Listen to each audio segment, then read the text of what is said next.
Saudara Kevin Manuel telah memberikan sambutan yang sangat luar biasa. Kemudian mari kita melanjut kepada abstrak diskusi dan pembacaan CV narasumber. Mungkin ada sedikit pengantar dari saya terkait kenapa akhirnya kami mengambil tema saat ini kita angkat, yaitu adalah hukum acara penyelesaian sengketa pemilihan umum di era pandemi COVID-19. Kita tahu bersama bahwasanya saat ini dunia maupun Indonesia tengah dihadapkan oleh suatu pandemi, yaitu wabah pandemi COVID-19 yang sangat berdampak kepada berbagai sektor, yaitu seperti sektor hukum, politik, ekonomi, maupun sosial budaya. Dan setidaknya ada beberapa agenda ketatanegaraan yang tertunda. Dalam hal ini adalah terkait pemilihan.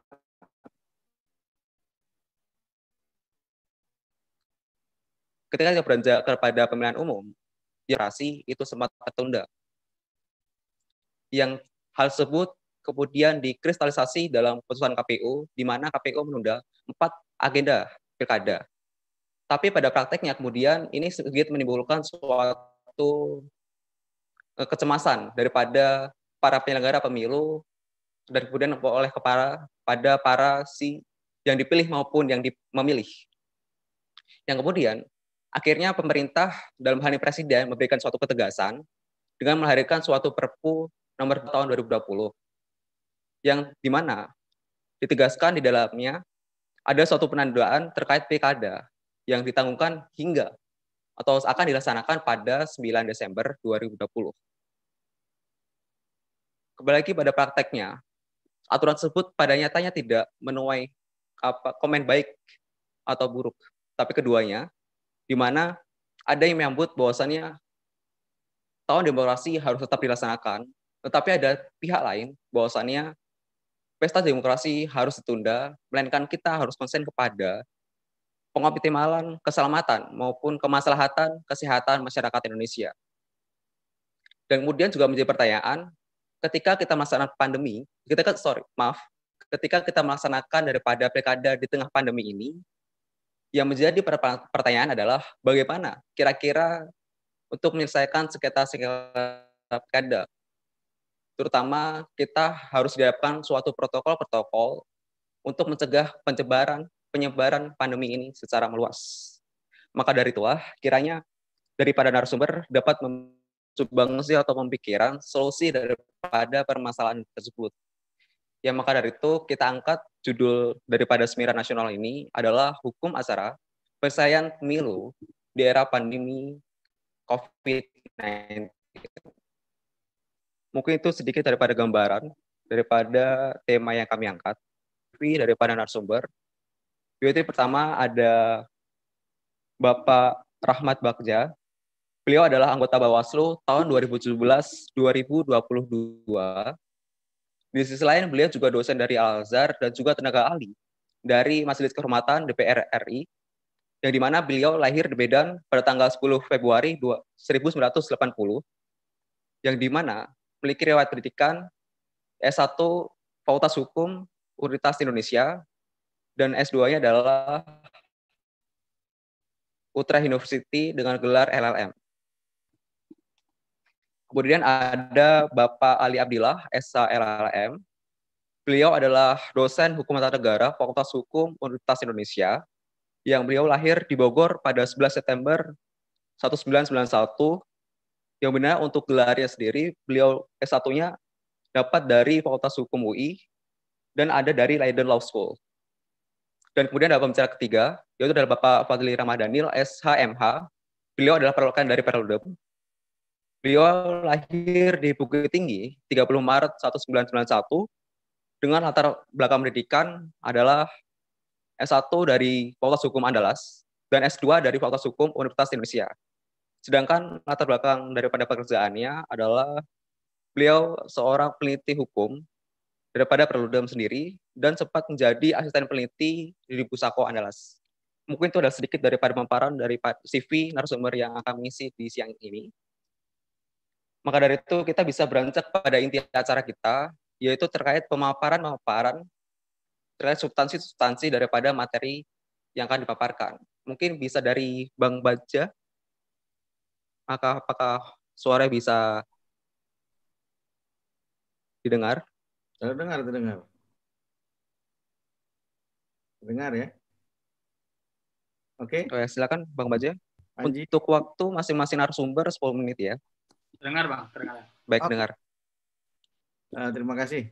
Bismillahirrahmanirrahim. Assalamualaikum warahmatullahi wabarakatuh. Assalamualaikum. Selamat siang, salam sejahtera teman-teman semua. Salam, Om Swastiastu, Namo Buddhaya, salam kebajikan. Semoga teman-teman di NLDC ya sehat selalu di tengah COVID-19 ini. Ini kami banyak mendengar banyak hal buruk nih dalam tahapan pendaftaran bakal calon. Nanti Bang Fadli pasti akan protes sama Bawaslu ini. Saya akan dengar, kita akan dengarkan ya. Tapi kemungkinan itu sebagai ini saja. Teman-teman semua, para pembicara yang saya hormati, Mas Abdillah, kemudian juga Mas Fadli, dan juga tadi Pak Ketua, Pak Kevin. Terima kasih atas undangannya. Dapat kita ketahui bahwa dalam pemilihan umum ini ada terbagi dua sekarang. Dalam teorinya terbagi dua, ada pemilihan umum dan juga pemilihan kepala daerah atau pilgub, pilwaku, dan pilbub. Sebutannya di undang-undang pemilihan itu dipanjangkan, undang-undang pemilihan gubernur, undang-undang pemilihan gubernur, wakil gubernur, wali kota, wakil wali kota, dan bupati dan wakil bupati. Jadi kalau mau disebut panjang ini. Jadi kami menyebutnya dalam keseharian dan juga dalam biasanya menyebutnya dalam undang-undang pemilu dan undang pemilihan.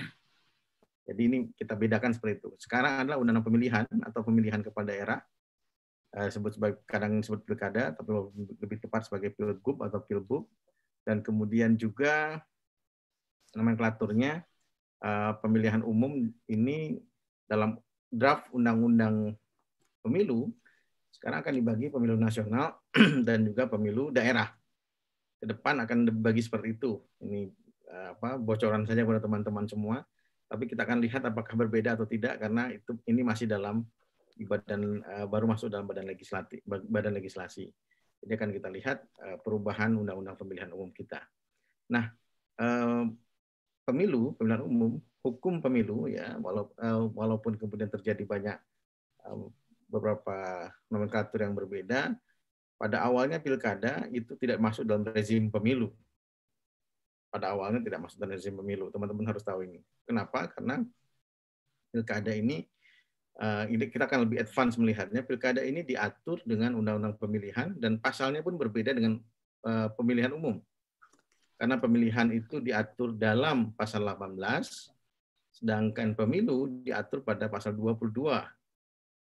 Dan ini ada perbedaan pengaturan dalam Undang-Undang Dasar. Oleh sebab itu, dulu pemilu dan pilkada dipisah. Kemudian dengan putusan MK digabung rezim pemilu, disebut sebagai rezim pemilu. Kemarin berusaha dipisah lagi, sekarang digabung lagi. Jadi kadang-kadang ini kenapa seperti itu ya landasannya ada, nanti mungkin Pak Ali bisa menjelaskan lebih dalam, karena di dalam Undang-Undang Dasar pun berbeda pengaturannya, pasal 18 dan pasal 22.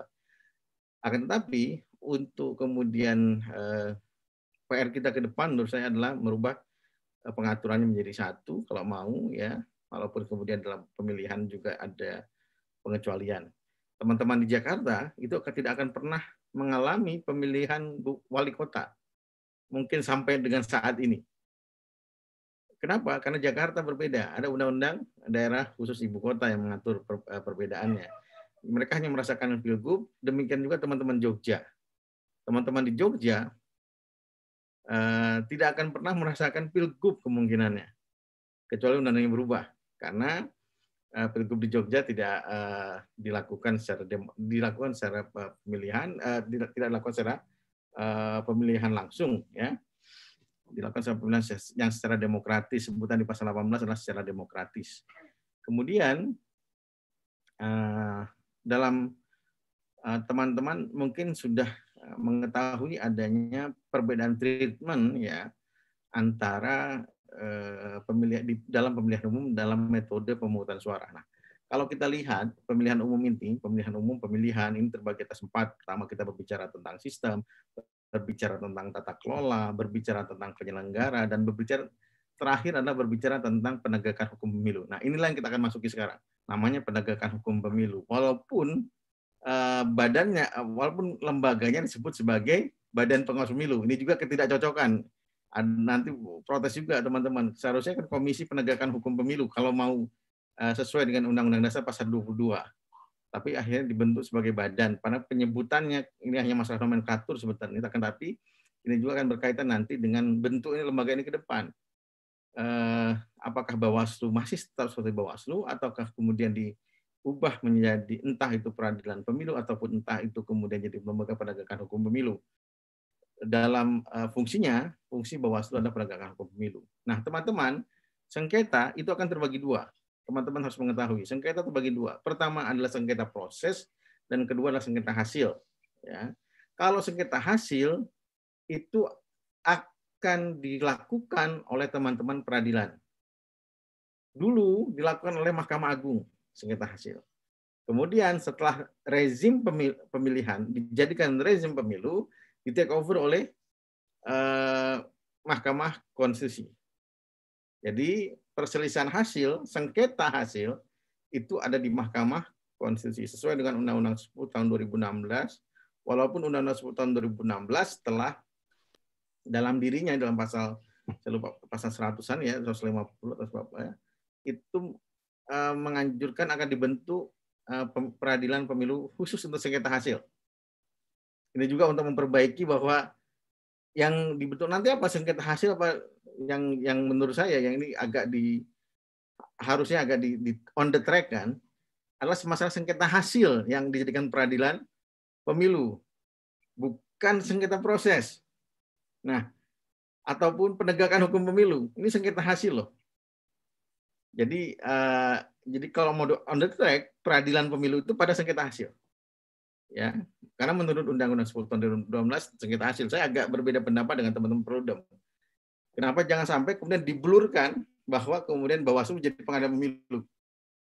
Walaupun bisa saja seperti itu ke depan.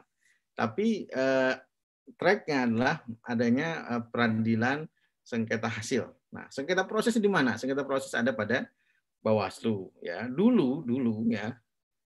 Dalam Mahkamah Konstitusi di awal-awal, ya di awal-awal dalam sengketa hasil, proses itu juga menjadi menjadi bahan pertimbangan oleh Mahkamah Konstitusi dalam membuat putusan sengketa hasil. Apa yang dilihat? Misalnya pelanggaran pidana pemilu, pelanggaran sengketa proses, pelanggaran administrasi itu juga dilihat oleh Mahkamah Konstitusi. Sekarang ada perubahan, perspektifnya berubah, ya perspektifnya berubah.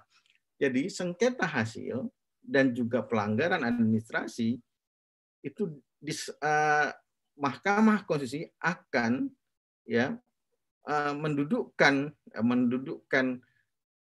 pertimbangan ini kepada apa yang dilakukan oleh Bawaslu. Nah, oleh sebab itu, kedudukan Bawaslu nanti dalam proses sengketa hasil itu akan sangat menentukan. Kalau Bawaslunya kerja ya, kayak saya juga tidak ada beberapa permasalahan memang ya. Kalau Bawaslunya bekerja, kemudian semua sengketa proses, semua pelanggaran pidana itu diketahui selesai atau tidaknya, maka Mahkamah Konstitusi biasanya akan mengambil hasil dari Bawaslu. Dan ini jadi suatu presiden sampai sekarang yang dimulai pada tahun 2019 ini. Jadi ada pendekatan yang berbeda ya. Jadi pendapat Bawaslu, kehadiran Bawaslu sebagai pihak ya, yang memberikan keterangan itu menjadi sangat penting. Berbeda dengan pemilu-pemilu sebelumnya. Kenapa? Karena sekarang orang melihat bahwa sudah berjalan dengan baik proses dan juga penegakan hukum yang ada di Bawaslu. Walaupun banyak kritik ya, itu sebagai sebuah lembaga oke lah, banyak kritik dan lain-lain. Tapi sebagai sebuah kemajuan dalam presidennya itu bisa terlihat. Nah, teman-teman, yang kita masukin sekarang hukum acara penyelesaian sengketa proses. Nanti kalau sengketa hasil akan mungkin sengketa hasil ada Ali, ada juga Fadli juga bisa menerangkan Walaupun saya bisa menerangkan, tapi ya saya akan lebih khusus pada Bawaslu. Nah, di masa pandemik ini ya teman-teman harus lihat tadi sudah diungkapkan oleh Pak Kevin ya, Bung Kevin bahwa ada Perpu, kemudian juga sekarang menjadi undang-undang mengenai dasar hukum pelaksanaan pilkada di tahun 2020. Bukan pemilu ya, pemilihan. Jadi kita ini pemilihan, karena akan berbeda nanti. Karena undang-undang untuk pemilu adalah Undang 7 tahun 2017, undang-undang untuk pilkada ada Undang 10 tahun 2016 yang terbaru. Nah, teman-teman, ada Undang-Undang Nomor 6 tahun 2020 tentang perubahan 3 Undang-Undang Pemilihan, kemudian keputusan KPU tentang menunda. Ini menunda, kita ini menunda. Seharusnya September 2020 pemungutan suara menjadi Desember tahun 2020. Ya. Nah, teman-teman, tahapan sekarang adalah tahapan dalam pendaftaran pasangan calon dari parpol. Nah, ini yang dulu perseorangan tidak sebanyak ini ketika pendaftaran. Ini juga menjadi kritik kami kepada teman-teman parpol ketika mendaftar melakukan pembiaran terhadap masa untuk ikut serta dalam pendaftaran. Ini juga harus kita kritik ya pendekatan teman-teman parpol pada saat ini. Kenapa hal ini agak akhirnya membuat teman-teman pemantau lebih khususnya itu mengkritisi tahapan pilkada kita yang melanggar melanggar protokol COVID-19. Teman-teman bisa lihat misalnya, kalau ada gambar nanti coba di Google, bagaimana pendaftaran pasangan calon di Bulukumba, di Tangerang Selatan, kemudian mana lagi ya, ada di sekitar Jawa, di Solo, kemudian di daerah Jawa Barat. Dari hasil kami, pengerahan massa itu sekitar 150 sampai 160 bakal pasangan calon mengerahkan massa ya, dan melanggar protokol COVID-19, dugaan melanggar protokol COVID-19. Nah itu nanti Mas Fadli nih akan pasti nanti beliau akan menyinggung ini. Kita tunggu saja, nanti kita jawab setelah ini bagaimana solusinya. Jangan dijawab sekarang dulu. Nanti kalau jawab sekarang, Pak Ali sudah langsung buat contoh soal nanti.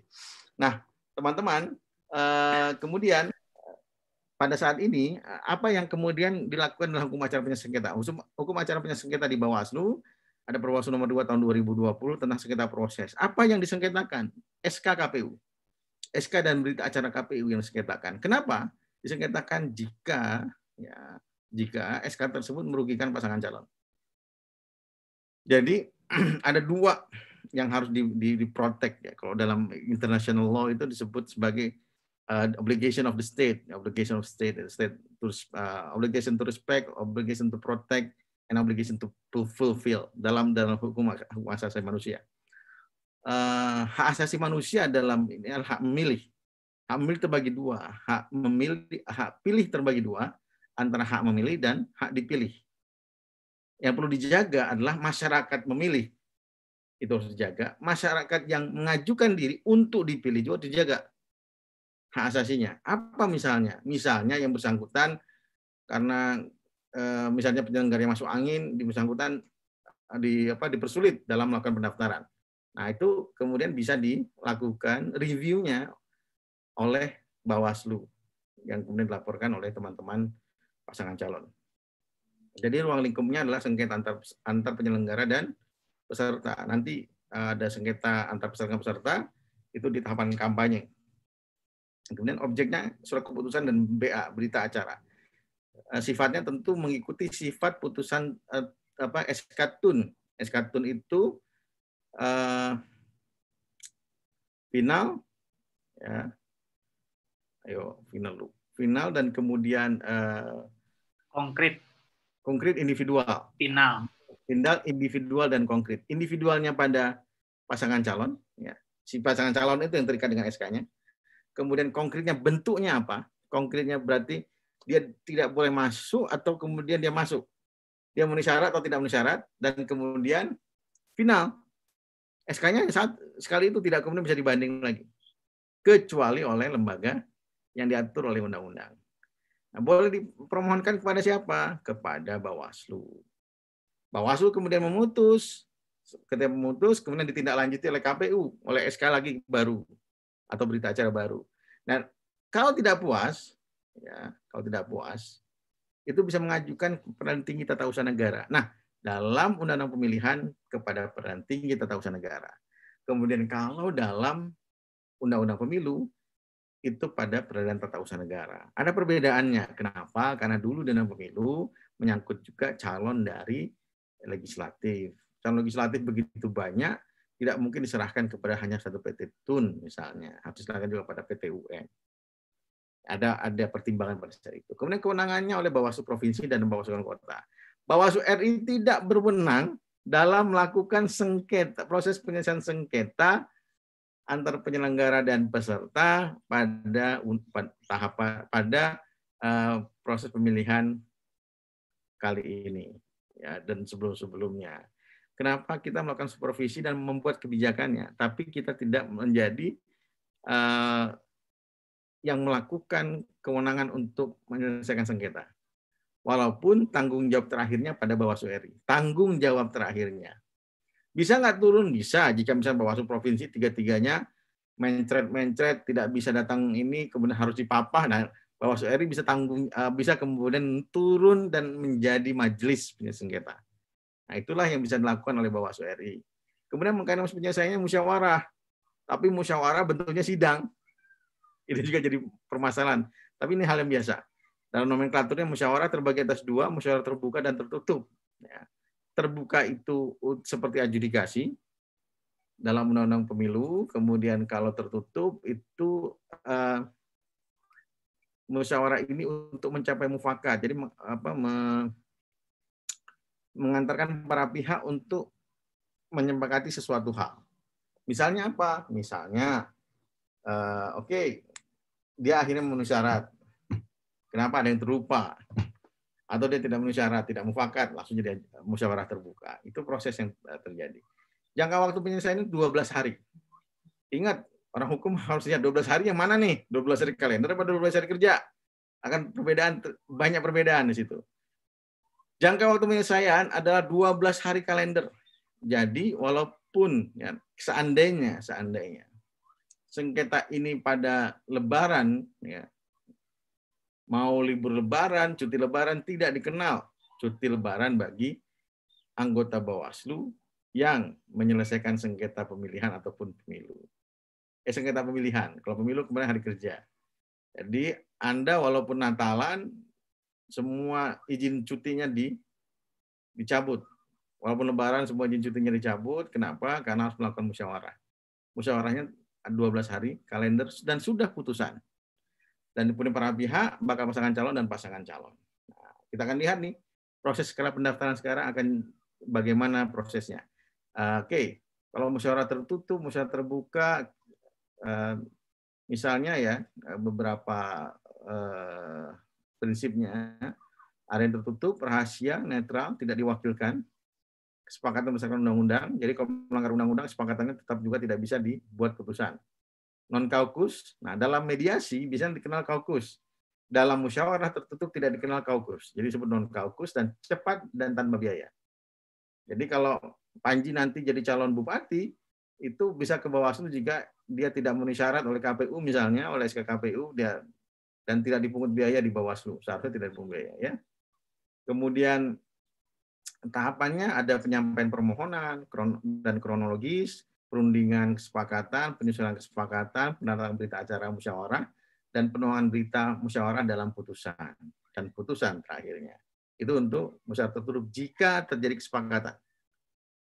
Ya, kemudian kalau bagaimana teknisnya, dipimpin paling sedikit satu orang, pimpinan musyawarah dibantu oleh sekretaris musyawarah dan notulen, mengedepankan prinsip-prinsip musyawarah dan mencapai mufakat. Jadi tidak seperti adjudikasi. Kalau dalam adjudikasi kan jelas. Mana alat buktinya, sebutkan bagaimana Anda menyatakan diri Anda benar, bahwa dan dia salah.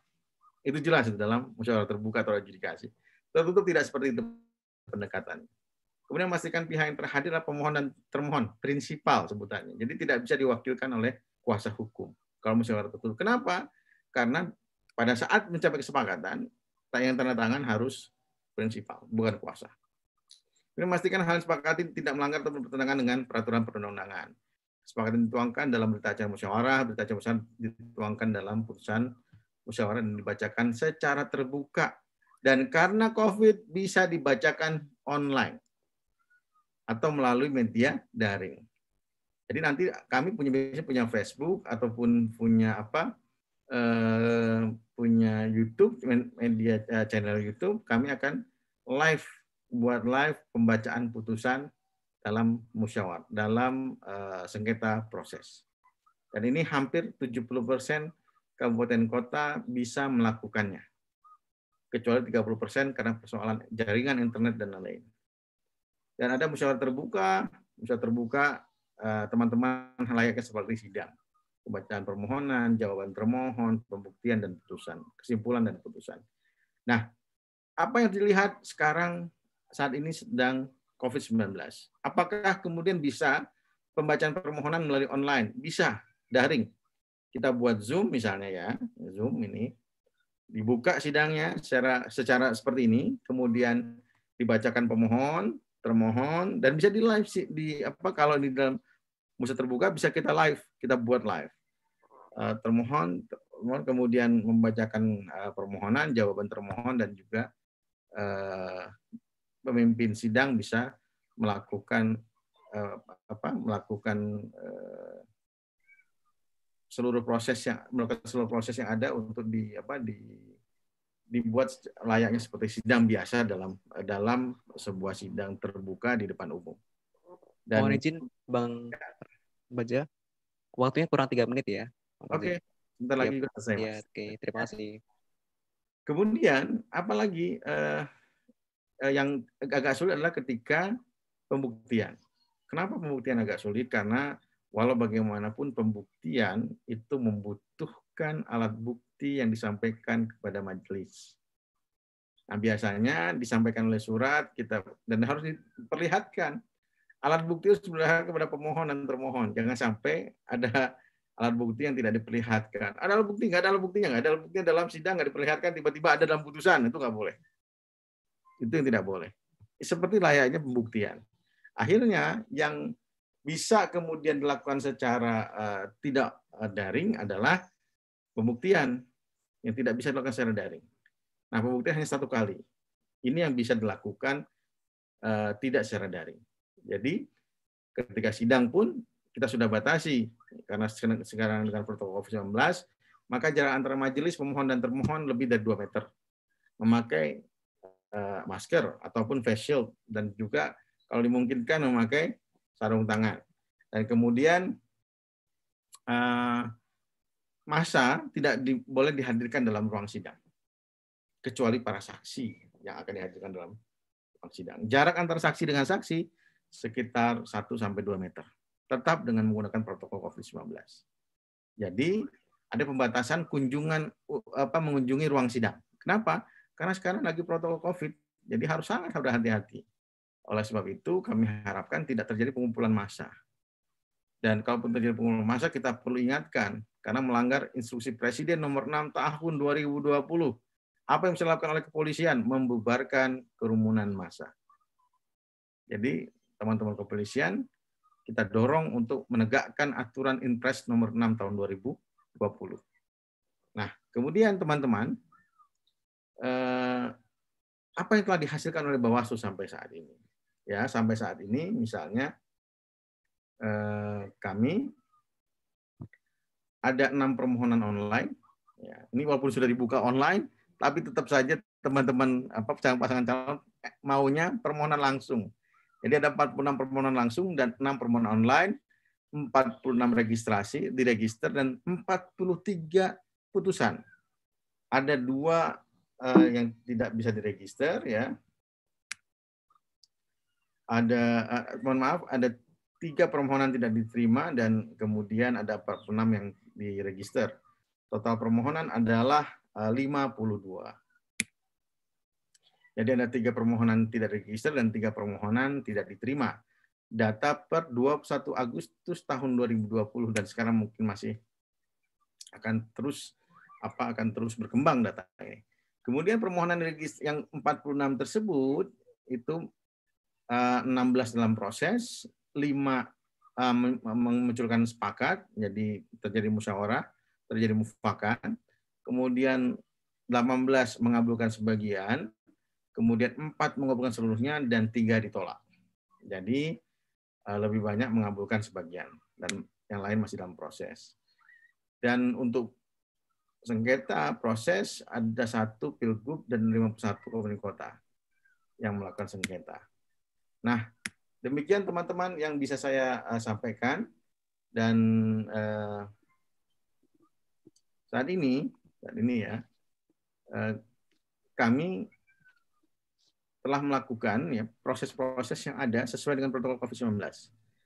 Tapi ya dengan catatan ini masih dalam calon perseorangan, belum calon parpol. Kita akan lihat apakah ada sengketa proses dalam calon parpol. Dan kami harapkan kita bisa memasuki dunia baru, melakukan persidangan dengan daring seperti ini. Karena kebutuhan terhadap informasi teknologi juga harus berkembang di tengah proses-proses sengketa. Dan teman-teman kalau ingin mengetahui secara real time ya, berapa permohonan yang masuk, berapa permohonan terima, apa putusannya, kami telah teman-teman bisa, seharusnya saya bisa nunjuk di sini. Coba klik link ini ya, tapi nggak ada rupanya ya. sips.bawaslu.go.id, silahkan dicari SIPS. Kalau saya gini bahaya juga karena nanti ada yang calon seperti ini saya disebut tidak netral lagi. sips.bawaslu.go.id. Jadi sistem informasi penyelesaian sengketa disingkat jadi sips.bawaslu.go.id. Teman-teman dapat melihat dan juga melihat siapa yang sebagai pemohon dan termohon. Nomor berapa putusannya dan apa putusannya. Bisa di-download. Dan kemudian teman-teman, khususnya teman-teman Fakultas Hukum ya, itu bisa menjadikan ini sebagai sebagai skripsi, tesis dan lain-lain. Karena ke depan kita akan memasuki era baru, tidak perlu juga ketemu, tapi bisa dengan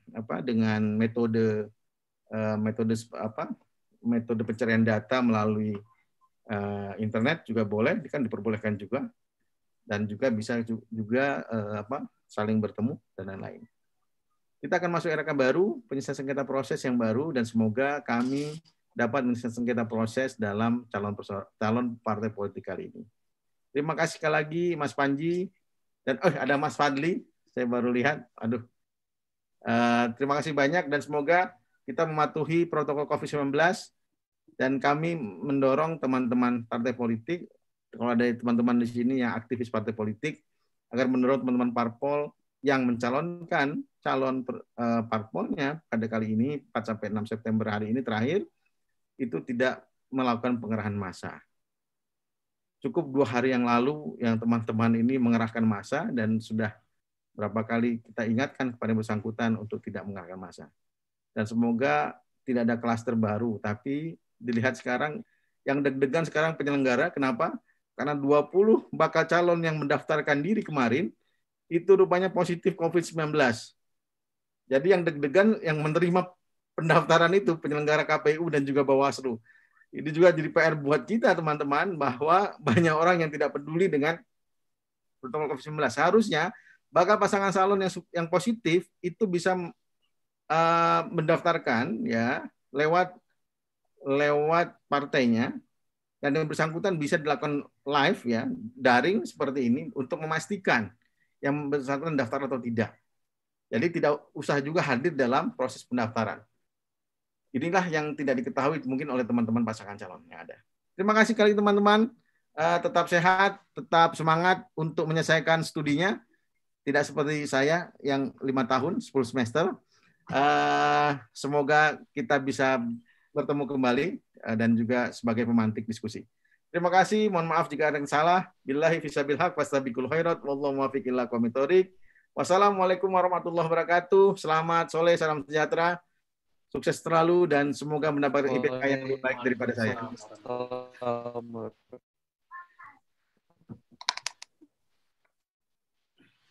Silakan Mas Panji. Dan sebelumnya kami ucapkan selamat datang kepada Bang Fadli.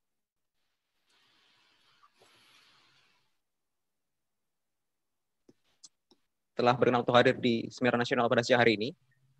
Dan selanjutnya untuk pemaparannya ada kepada Bang Ali Abdillah ya.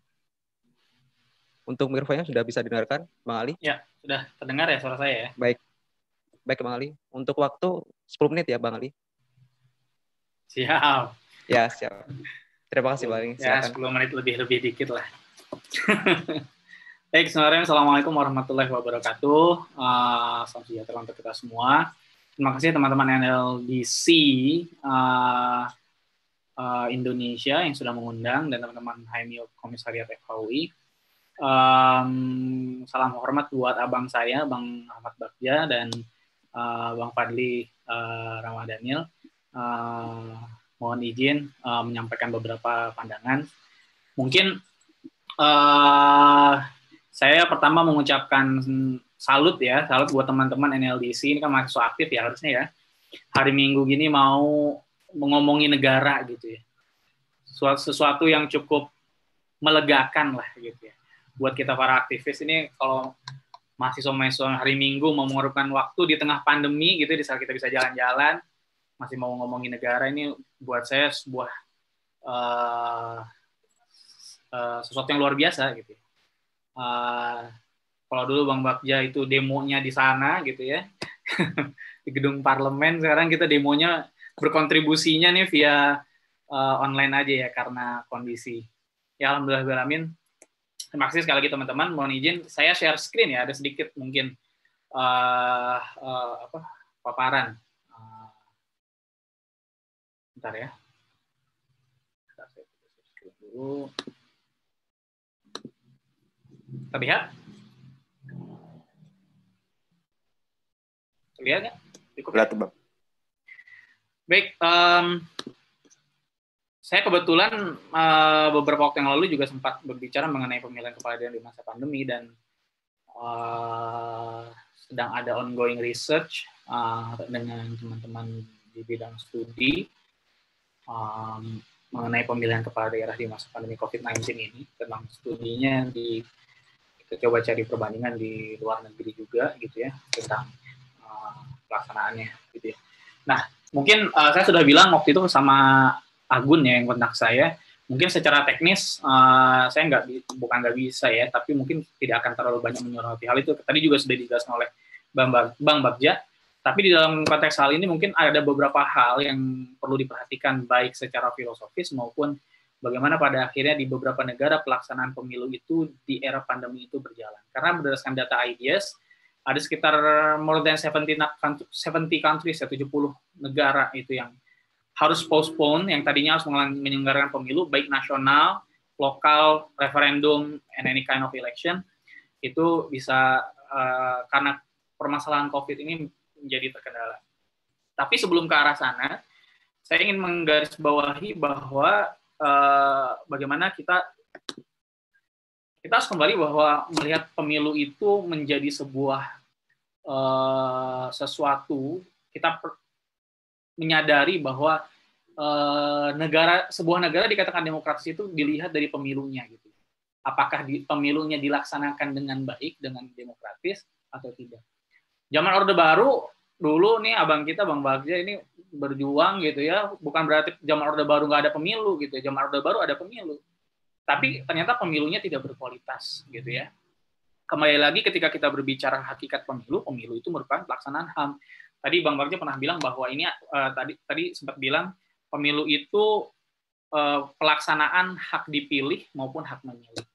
Tapi jangan lupa juga di dalam konteks pandemi seperti ini ada hak lain yang ternyata ada berpotensi bersinggungan, yaitu hak atas kesehatan, hak terhadap kesehatan masyarakat, hak to public health. Nah, memang trikinya adalah bagaimana kita melaksanakan hak yang satu dengan hak yang lainnya, jangan sampai berbenturan. Bagaimana pada akhirnya kita meminimalisir perbenturan hal ini. Gitu.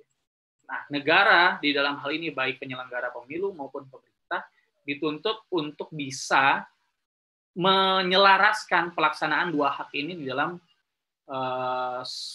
suatu cara, gimana caranya biar setidaknya meminimalisir risiko berbenturan gitu ya. Karena masyarakat pun memiliki hak terhadap kesehatan masyarakat gitu ya. Seperti itu. Yang selanjutnya yang harus kita pahami adalah ketika kita berbicara pemilu, kita tidak hanya berbicara bagaimana kita menjalankan datang ke TPS, kita menjalankan menggunakan hak pilih kita, tapi bagaimana pada akhirnya kualitas pemilu itu, kemudian bagaimana ketika kita melaksanakan pemilu itu benar-benar jujur, bersih, adil, dan lain-lain, semua slogan-slogan, prinsip-prinsip pemilu yang diakui secara internasional. Makanya ketika kita berbicara pemilu, kita tidak hanya berbicara demokrasi prosedural, dalam hal ini misalkan hukum acaranya harus gini, tapi kita harus lihat bagaimana substantifnya, apakah legitimasinya, bagaimana kita melihat pemilu itu benar-benar diselenggarakan, bukan hanya kewajiban formalitas yang harus dilaksanakan, tapi pemilu merupakan cara untuk mencapai kesejahteraan masyarakat. Nah ini perspektif ini yang harus ada di pikiran kita semua gitu. Bukan kan, kita harus pemilu gitu ya, tapi kondisinya kayak gini, nggak apa-apa, yang penting pemilu, karena udah kewajiban. Tidak. Ini yang paling penting kita harus bagaimana melihat memitigasi segala resiko. Selanjutnya, pemilu itu untuk manusia, bukan manusia untuk pemilu. Nah, ini yang kadang-kadang kita lupa bahwa setiap prosedur demokrasi yang kita jalankan, ujung-ujungnya itu adalah untuk kemaslahatan manusia itu sendiri. Jangan sampai kita mengorbankan kemaslahatan yang lebih besar gitu ya dengan kemaslahatan yang mungkin masih dengan banyak potensi mudaratnya gitu ya. Nah, di dalam konteks hal ini sebenarnya ada dua kondisi yang cukup bertolak belakang, bukan tolak belakang, mungkin ada dua kondisi yang cukup saya pikir perlu jadi perhatian gitu ya. Kalau kita ngomongin pemilu dan kondisi pandemi, ini sebenarnya kondisinya cukup bertolak belakang. Dengan adanya pemilu, sebenarnya dipaksa di dalam kondisi normal itu partisipasi aktif seluruh pihak, penyelenggara, pemilu, dan lain-lain. Bagaimana pada akhirnya parameter kesuksesan itu kampanye terbuka banyak dihadiri oleh orang-orang dan lain-lain. Tapi kemudian ada pandemi yang sebenarnya limitasi orang, melimitasi kerumunan. Ini sebenarnya ada potensi ini.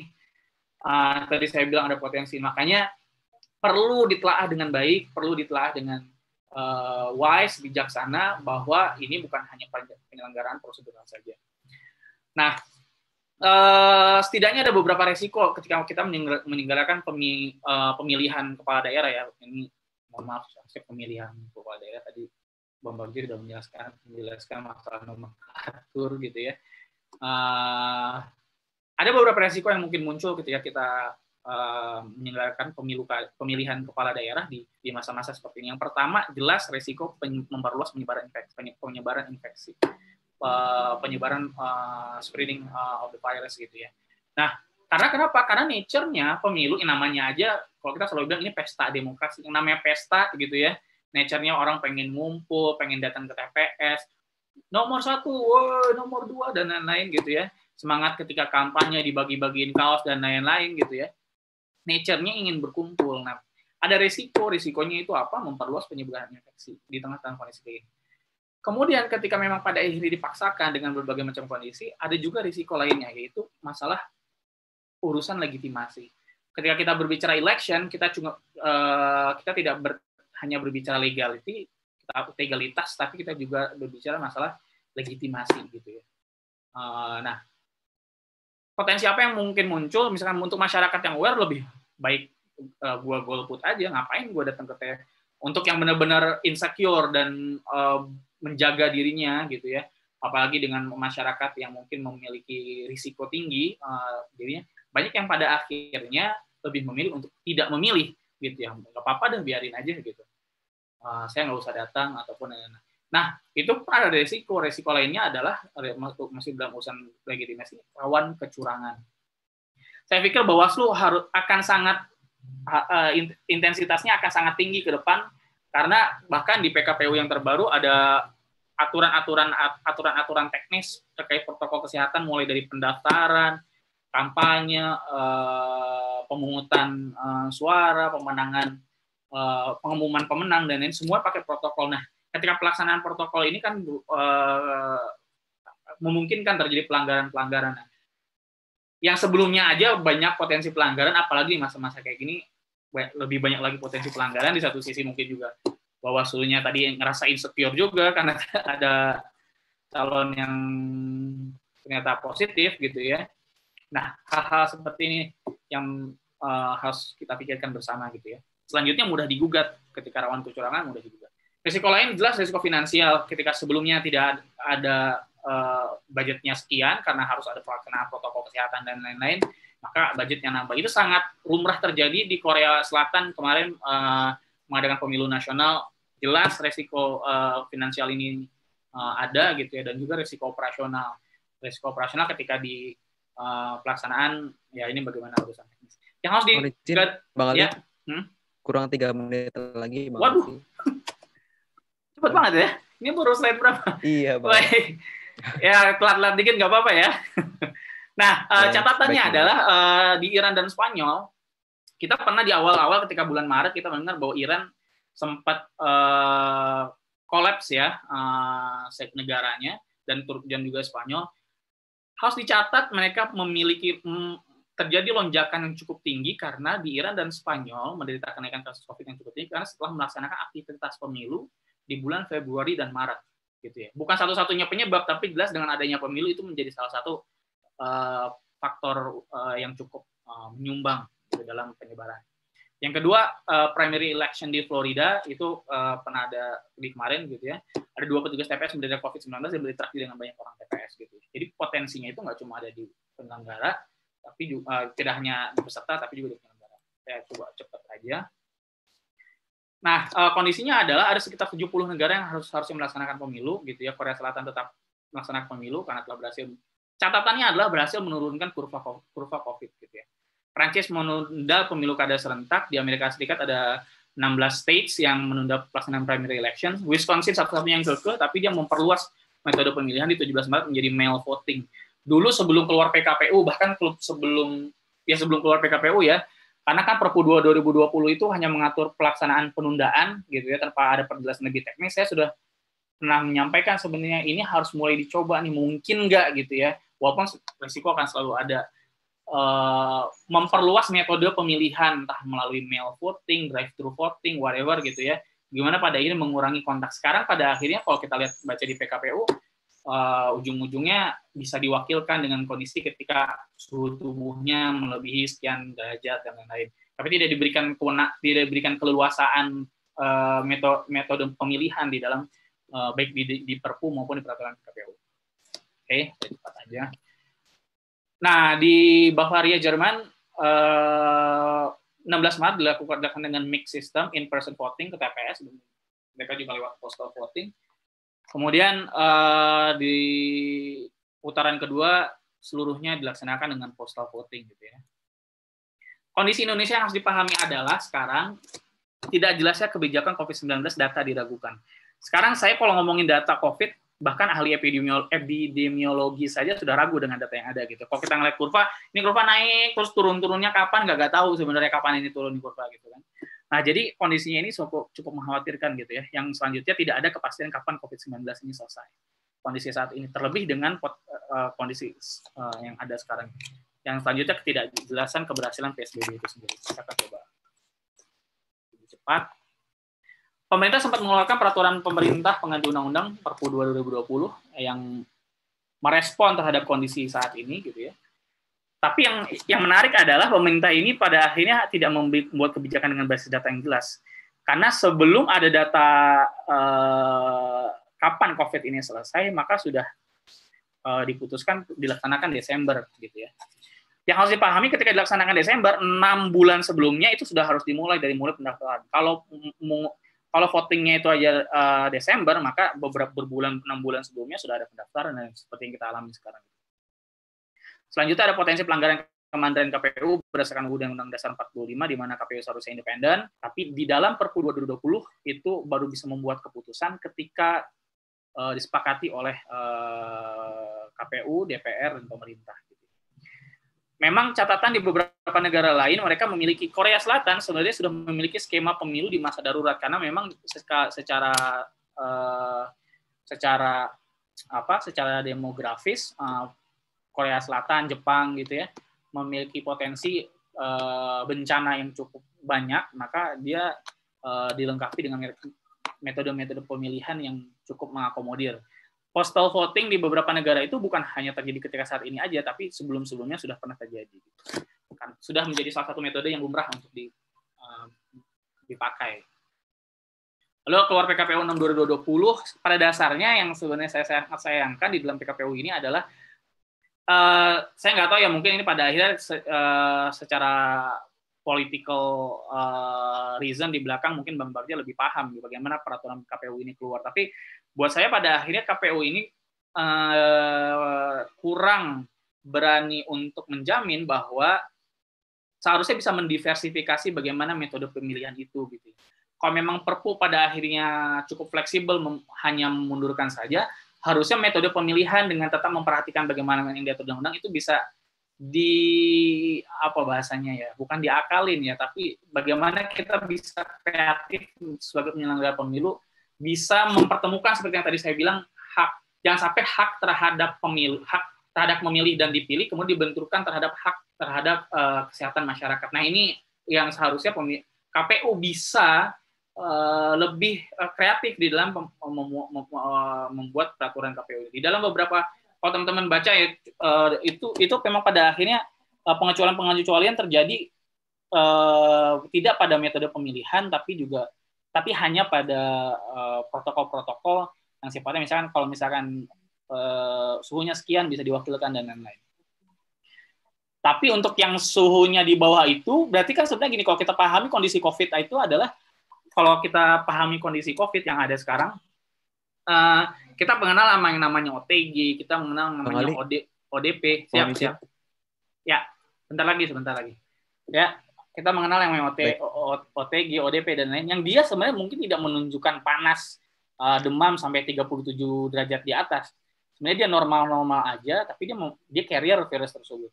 Nah, ini yang pada akhirnya luput pada akhirnya diatur di dalam peraturan KPU ini. Bagaimana tidak hanya orang-orang yang demam saja, tapi kita juga harus melihat aspek-aspek lain yang lebih substantif gitu ya.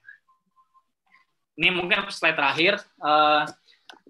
Saya memiliki beberapa catatan untuk pemerintah dan penyelenggara, walaupun ini seharusnya sudah dilakukan gitu ya. Dan saya yakin Bang Bagja di Bawaslu sudah sangat aware terhadap hal ini gitu ya. Bagaimana pada akhirnya melakukan asesmen risiko dan implikasinya. Nah, sebelum membuat PKPU seharusnya ada asesmen risiko ini. Kalau boleh jujur gitu ya, saya nggak tahu, mungkin teman-teman Perludem juga saya nggak tahu apakah setuju apa enggak. Saya pada dasarnya sangat tidak setuju dengan dilaksanakannya pilkada di Desember gitu ya. Lebih baik misalkan tahun depan gitu kan, pun itu dengan kondisi darurat seperti ini menurut saya suatu hal yang dapat dimaklumi gitu ya. Tapi ketika memang sudah diputuskan gitu ya, maka asesmen risikonya harus jelas. Kalau memang kita mau berani mengambil risiko di bulan Desember awal, maka asesmen risikonya ke belakang 6 bulan ke belakang gitu.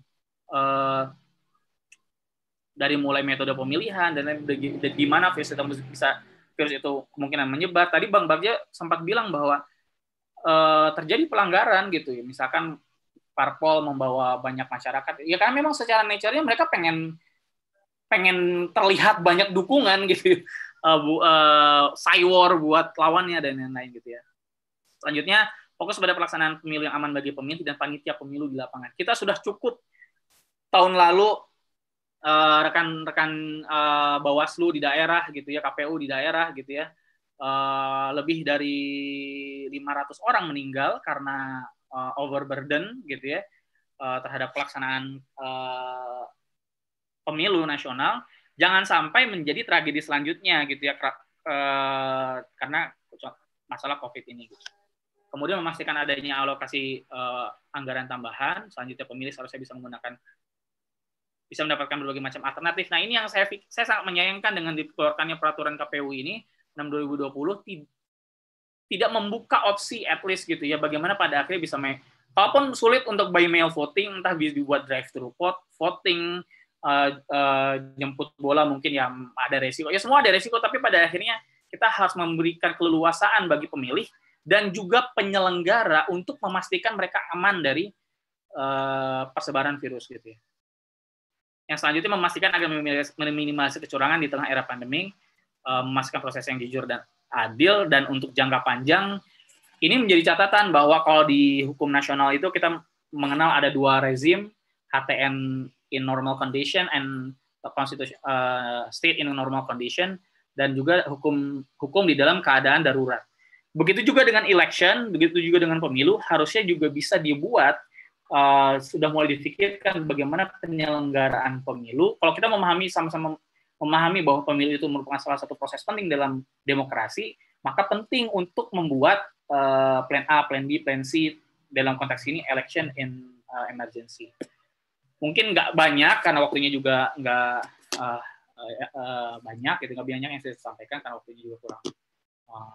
Mungkin sebagai trigger aja. Cukup sekian dari saya.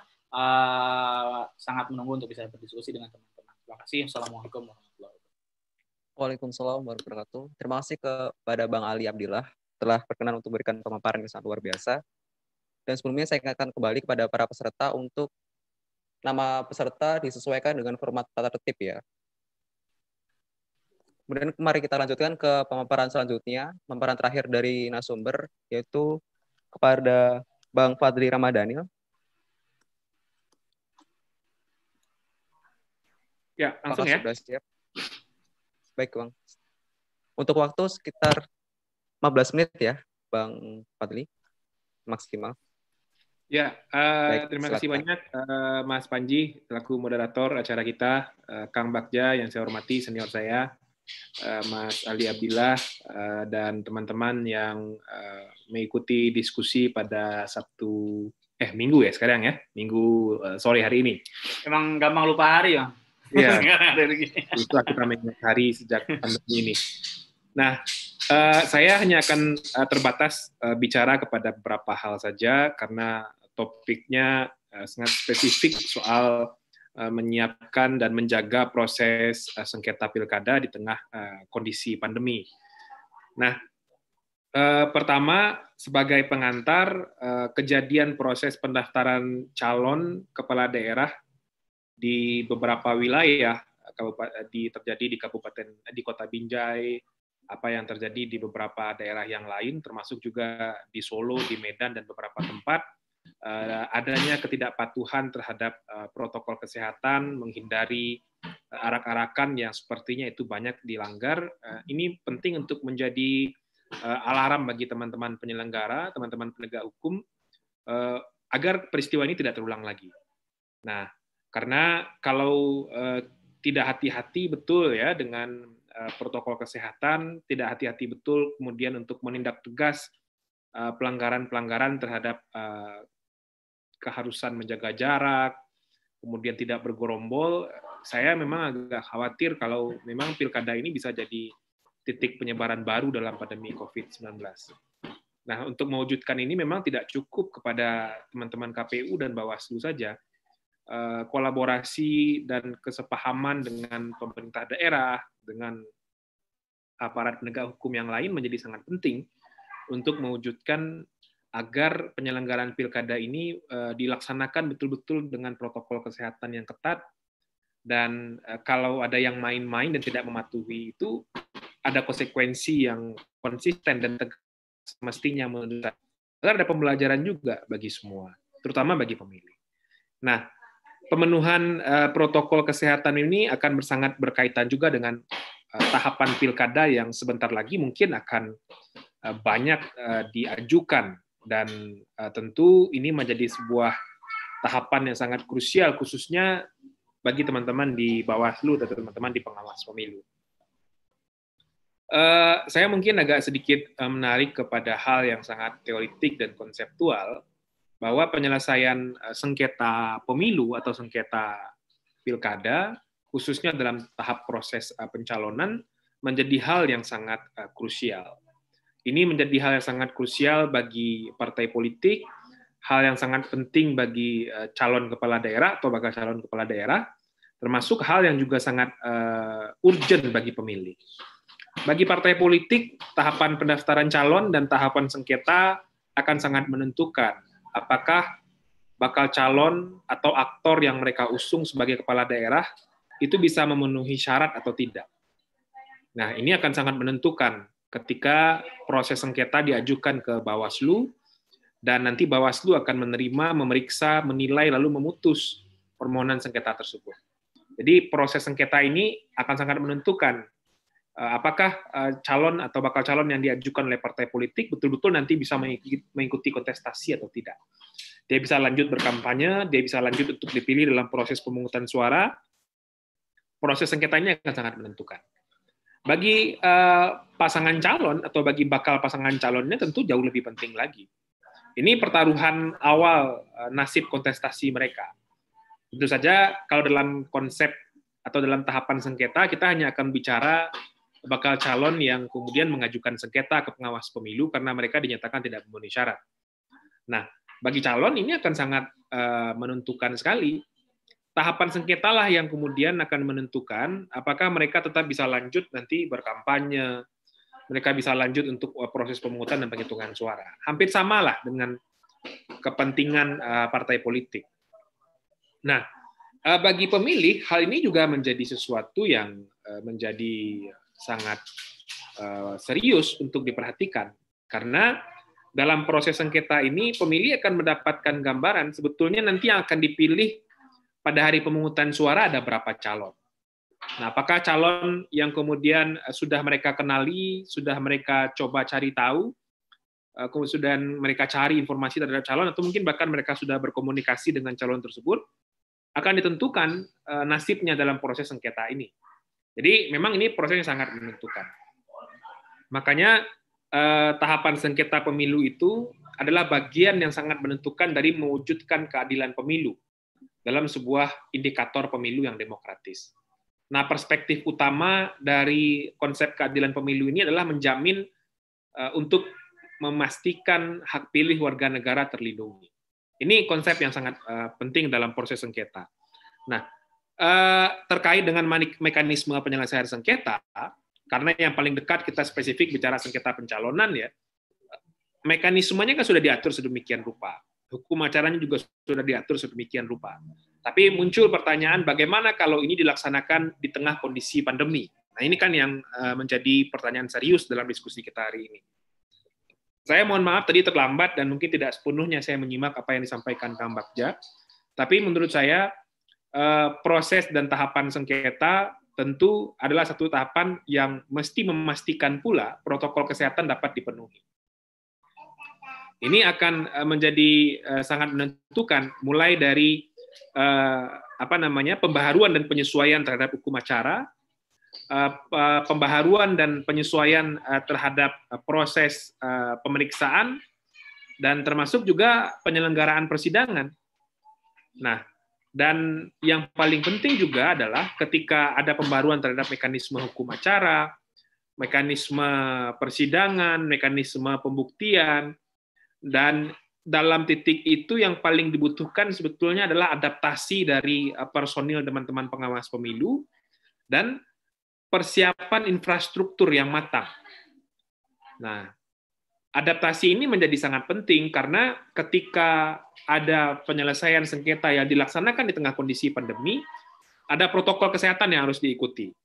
Misalnya, kalau ada orang yang ingin mengajukan sengketa, mulai dari proses pendaftaran sengketa atau pengajuan sengketa, verifikasi awal, proses mediasi, proses pemanggilan persidangan, pemeriksaan saksi, pemeriksaan ahli, sampai putusan, itu bagaimana alurnya. Nah, dalam artian pemenuhan protokol kesehatan mulai dari memakai masker, mencuci tangan, termasuk juga jarak duduk antara majelis dengan para pihak, jarak duduk antara majelis yang satu dengan majelis yang lain, itu adalah hal-hal detail yang harus dipastikan.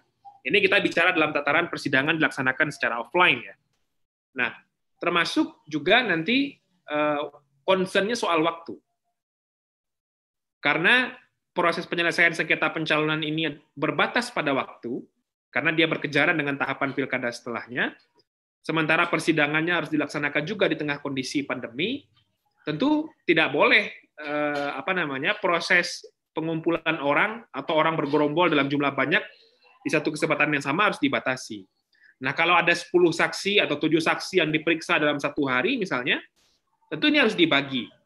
Misalnya hari ini cukup 3, dilanjutkan besok 4.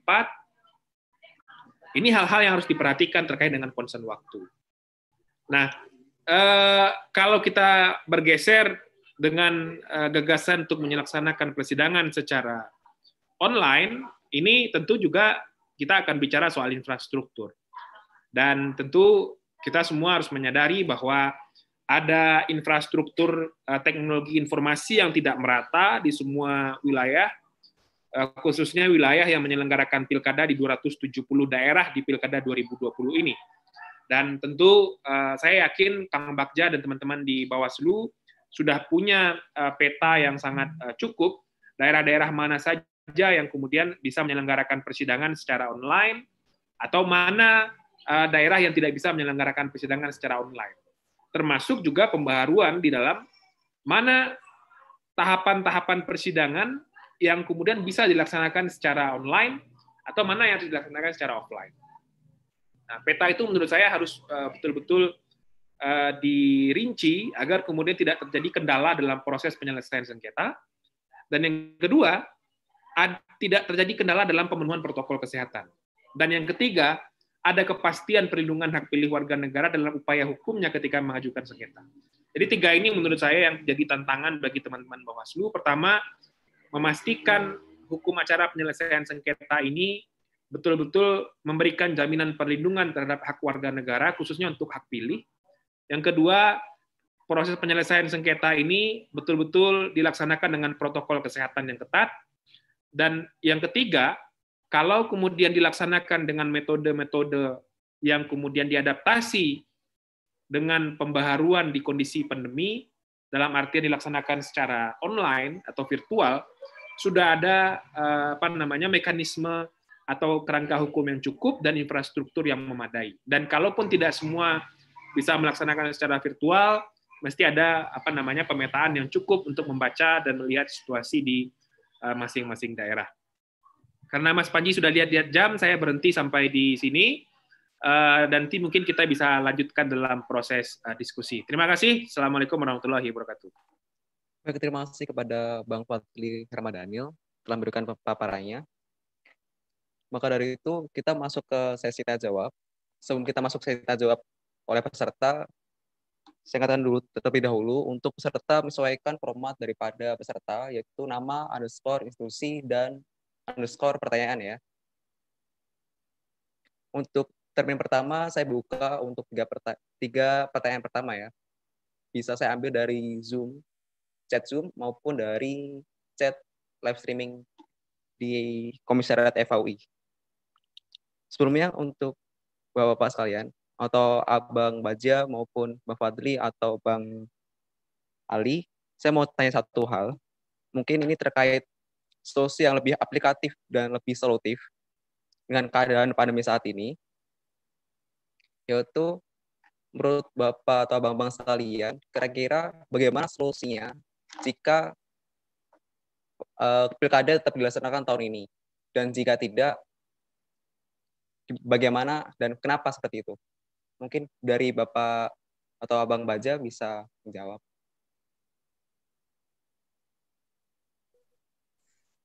Ini jawab sebenarnya KPU nih. Benar. Karena kalau Mas Fadil tahu tuh, kami awalnya seperti apa. Kenapa? Karena berat juga kita proses-proses yang terjadi pada saat kita mengetahui perkembangan awal dan juga yang mengagetkan kan dari beberapa hari. Proses-proses yang ada itu karena kita tidak pernah menyangka begitu cepat penyebaran pandemi COVID-19. Dan ini mengorbankan banyak hal dan juga mengorbankan secara beban ekonomi dan lain-lain.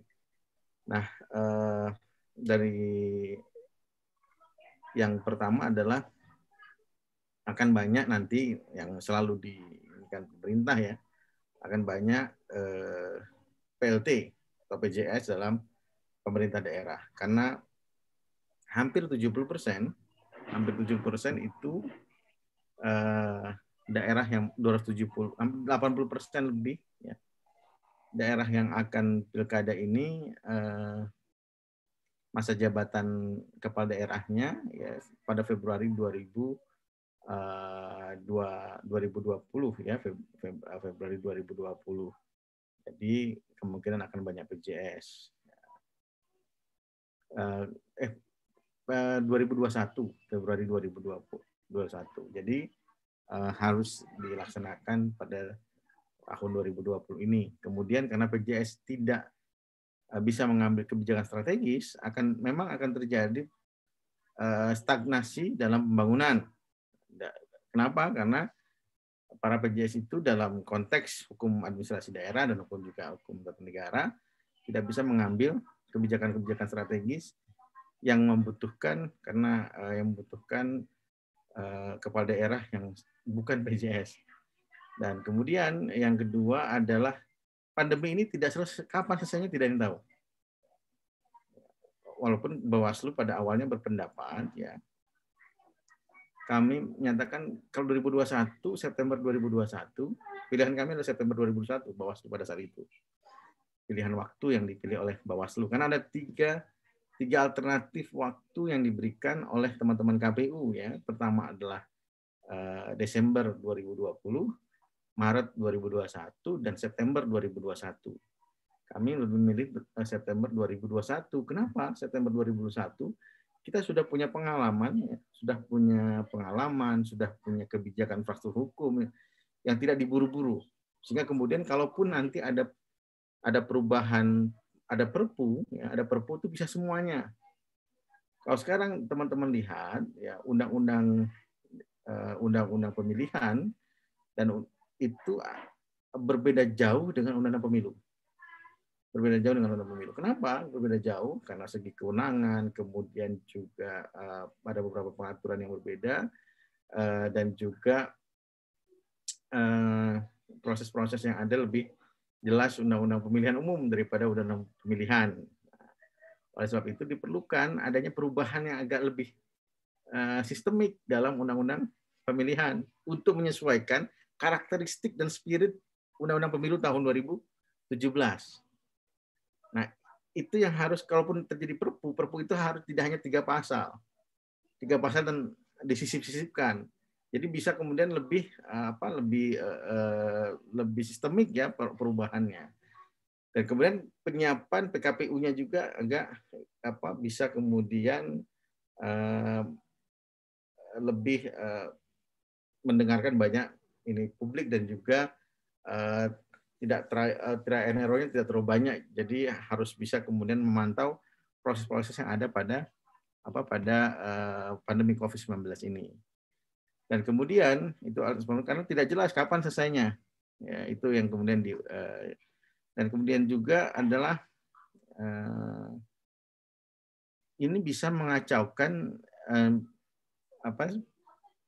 pemilihan ya, sistem pemilihan, ya, waktu pemilihan yang telah dicanangkan. Karena tahun 2020 ini memang adalah pilkada terakhir yang bergelombang. Ya, dari mulai tahun 2015. Ini pilkada yang terakhir. Seharusnya 2024 semua sama. Tapi tadi Bang Ali, Mas Fadil juga seharusnya kita bisa agak banyak nih berbicara tentang ini. Kalau 2024 korbannya berapa banyak lagi karena disatukan dari 7 kotak suara dan juga ketidakjelasan kemudian siapa tim kampanye dan lain-lain itu juga akan sangat berbahaya. Oleh sebab itu 7 kotak suara itu sangat agak sulit untuk dilakukan pada tahun 2024. Nah, teman-teman, jadwal ketatanegaraan kita 2024 itu 7 kotak suara. Jadwalnya seperti itu. Akan tetapi melihat perkembangan 2019 yang lalu, 5 kotak suara juga udah deg-degan kita. Kalau teman-teman di penyelenggara itu kami sudah deg-degan itu. Kenapa? Prosesnya akan jadi trouble. Dan juga kemudian 2020 kami juga deg-degan di bulan Desember tahun 2020 ini. Kenapa? Indonesia itu dari Sabang sampai Merauke. Dari Sangihe, Talaut sampai Pulau Rote. 2020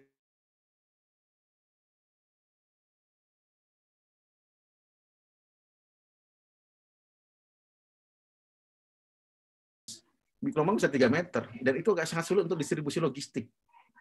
Distribusi logistik itu juga faktor-faktor yang kami kemudian mengusulkan ke KPU meminta seluruh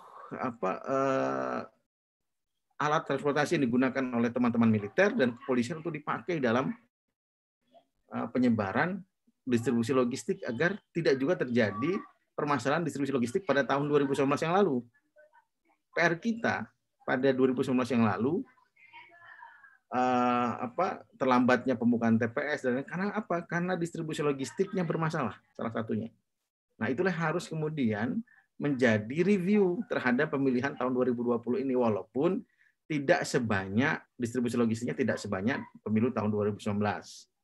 Nah, jadi itu juga faktor-faktor Desember ini kenapa agak riskan ya untuk melaksanakan. Jadi teman-teman tidak bisa melihat ini Panji misalnya nggak pernah mungkin ke negara ke teman-teman kepulauan ya. Kemarin saya baru dari Anambas ya. Naik pesawat 1,5 jam dari Jakarta ke Batam, naik pesawat lagi 1 jam lebih ke Pulau Letung, kemudian naik lagi ke Tarempa 2,5 jam naik kapal di tengah gelombang. Teman-teman bayangkan ketika pemilu nanti, ketika pemilihan distribusi logistik, dan kemudian satu kecamatan itu 3 desanya harus naik kapal pompong sekitar 1 jam. Kapal pompong itu kapal nelayan. Jadi Indonesia ini besar.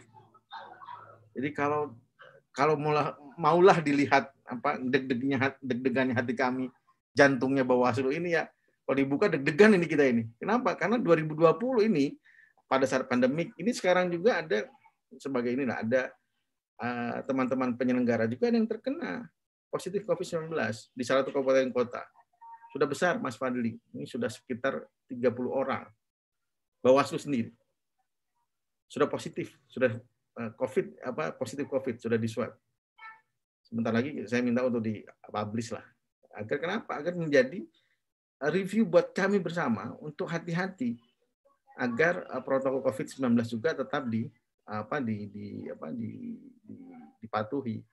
Karena kami ketika berkunjung ke daerah, misalnya supervisi ke daerah, itu teman-teman masih ada yang mau salaman. Ini yang kita perkenalkan salaman jarak jauh juga agak sulit. Salaman kan cuma ketemu kepalan dengan kepalan saja. Sudah nggak bisa lagi salaman seperti itu. Sudah ada yang mau cipika-cipiki. Waduh, repot ini, bahaya ini. Walaupun pakai masker, cipika-cipiki bisa kena juga kita. Dan mungkin saja pada saat itu kondisi kita sedang lemah. Nah, itulah proses-proses itu yang pembiasaan terhadap yang baru ini yang menurut saya jadi persoalan pada saat ini dan harus dirumuskan bersama. Yang paling kita kaget ya tadi kemarin 2 hari ini itu ngagetin aja itu teman-teman pasangan calon bawa massa itu, ya Allah. Kalau ada gambar di Bulukumba misalnya, ini sudah tidak terbayangkan lagi. Ini jadi keprihatinan kami lah, dan juga kami mengingatkan teman parpol agar mematuhi protokol COVID-19. Bahkan kalau mau kita ini, kalau seperti ini bisa kemudian ada usulan untuk menunda tahapan. Kalau seperti ini, kalau teman-teman tidak patuh protokol COVID-19, menurut saya ke depan Bawaslu harus memikirkan opsi untuk menunda, rekomendasi untuk menunda tahapan. Jika seperti ini, jika teman-teman tidak mematuhi protokol COVID-19, jika kemudian ini masih masa pendaftaran teman-teman, belum nanti masa kampanye. Ini yang deg-degannya kami dengan polisi, Bawaslu dan polisi. Kenapa? Kalau di tempat pertemuan, ya, pertemuan terbatas, itu masih bisa dibatasi dengan protokol COVID-19. Misalnya gedung, jarak 1 meter sampai 2 meter bisa. Tapi Anda bayangkan, jika massa itu berangkat dari rumahnya ke dalam gedung tersebut, itu bisa berkumpul di depan gedung dan sudah tidak terkendali. Nah, instruksi Presiden nomor 6 tahun 2020 ini menurut saya harus bisa ditegaskan oleh teman-teman kepolisian, dibubarkan, terpaksa dibubarkan massanya. Dan ini sangat tidak kita harapkan dalam proses demokrasi. Akan tetapi jika seperti ini tadi, keselamatan itu yang paling utama. ini keselamatan yang paling utama menjadi pilihan kita. Kenapa keselamatan yang paling utama? Karena kalau seperti ini, rumah sakit sudah penuh dan lain-lain, kita nggak akan terbayang demokrasi dijalankan dengan penyelenggara yang positif COVID, kemudian juga pasangan calon yang positif COVID, ya sudah bubrah negara. Jadi itu faktor bahayanya, dan menurut saya ini yang harus kita sadari bersama, Mas Panji. Jadi pilihan itu kenapa tetap dilaksanakan Desember 2020, tadi beberapa alasan itu. Dan juga pengalaman negara-negara yang lain, benchmark dengan Korea Selatan misalnya, itu selalu diungkapkan. Demikian, Mas Panji. Terima kasih kepada Bang Bagja. Mungkin karena kita sudah mengingat waktu sudah mau habis, kita bisa langsung ke pertanyaan peserta ya. Ini untuk pertanyaan pertama dari Stephen Eagle. Ini pertanyaan dari YouTube. Untuk ditujukan ke Bang Ali ya. Pertanyaan seperti ini. Pemaparan solusi dari Bang Ali yaitu beberapa diversifikasi metode pemilihan, mengingat bahwa KPU tetap akan melaksanakan pilkada dengan metode konvensional dengan alasan untuk menjaga kultur bangsa. Apakah dengan waktu kurang dari 3 bulan cukup untuk menyiapkan metode diversifikasi atau sebaiknya ditunda? Bagaimana dengan dasar hukum metode diversifikasi? Silakan Bang Ali, kurang lebih waktu 5 menit ya untuk menjawab. Kayak cerdas cermat nih, dikasih waktu buat menjawab kita. Gak apa-apa. Ya, terima kasih. Tadi pertanyaan dari siapa? Tadi pertanyaan dari Stephen Eagle. Stephen ya. Terima kasih Stephen pertanyaannya. Kalau ditanya sebenarnya kalau saya bisa ngatur-ngatur sih saya pengen ini ditunda gitu. Seperti tadi Bang Bagja bilang gitu ya. Pengennya sih tahun depan gitu kan supaya bisa lebih settle, lebih aman, penyelenggara merasa bahwa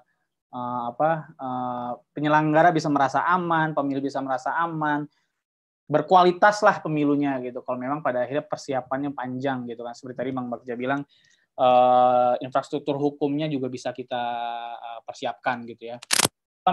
Kalau di dalam konteks 3 bulan ini memang sebenarnya harusnya tidak dihitung dari 3 bulan sekarang ya, karena kemarin-kemarin isunya ini sudah muncul beberapa kali gitu ya. Pertama sebenarnya mungkin nggak, sebenarnya masih mungkin untuk ditunda kalau sepakat nih 3 lembaga gitu ya. Tadi Bang Bagja sempat menyampaikan nih kalau ujung-ujungnya gini terus kita minta penundaan gitu karena banyak yang nggak protokol. Masih sangat mungkin untuk ditunda asalkan ada kesepakatan 3 lembaga. Walaupun kritik saya sebenarnya ini di satu sisi ini ya kita bisa diskusi, harusnya kan KPU Bawaslu ini kan lembaga yang independen secara nasional gitu kan. Ini yang diatur di dalam Undang-Undang Dasar, tapi ternyata butuh kesepakatan. Oke lah, kita anggap kesepakatan itu. Nah, kalau bisa ditunda, saya lebih prefer ditunda gitu, karena bahkan WHO baru belum lama, sehari 2 hari ini rilis katanya kok vaksin baru bisa ditemukan mungkin tengah tahun depan gitu ya. Walaupun saya juga kadang-kadang mengkritik WHO suka bikin statement nggak jelas juga gitu. Nah, itu ya opsi yang kalau ditanya masih mungkin ditunda nggak, mungkin dengan pengaturan yang ada di dalam Perpu. Kemudian mungkin nggak sih masih bisa didiversifikasi metode pemilihannya? Saya akan menjawab tidak gini. Kalau mungkin Bang Bagja lebih pengalaman dari konteks teknis dan KPU memahami bagaimana konteks penyelenggaraan logistiknya dan lain-lain. Tapi anggap misalkan ya kita melihat bagaimana pilkada di beberapa daerah. Kalau tadi kan Bang Bagja bilang ada akses di Anambas itu yang sangat jauh, harus berkali-kali bahkan sampai pakai kapal nelayan dan lain-lain gitu ya. Anggaplah kita coba misalkan dilihat di sekitar Jawa ataupun Sumatera gitu. Seharusnya ini masih bisa didiversifikasi ya bagaimana metode pemilihannya. Contoh misalkan drive-thru election. Kita biasa beli di McD gitu kan, ataupun KFC atau jemput merek nggak apa-apa ya. Burger King atau apapun itu namanya, drive-thru dan lain-lain. Nah, ini sangat mungkin gitu. Kemarin aja ada yang nikahan drive-thru gitu kan, salamannya lewat mobil dan lain-lain.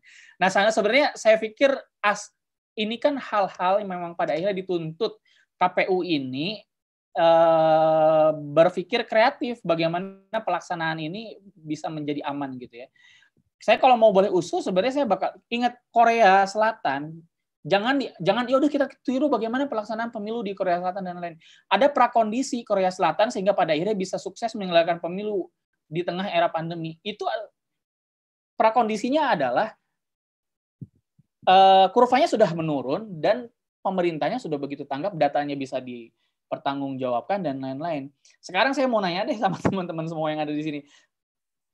Teman-teman firm nggak, percaya diri nggak dengan data yang ada di Indonesia ini? Kalau saya pribadi dengan data COVID yang ada, epidemiolog saja sudah banyak yang meragukan. Nah, di dalam konteks hal ini, sebenarnya diperlukan KPU itu bisa, ya sebenarnya sih, ya kita jadi pengamat gampang nih Bang ngasih kritik, Bang Bagja.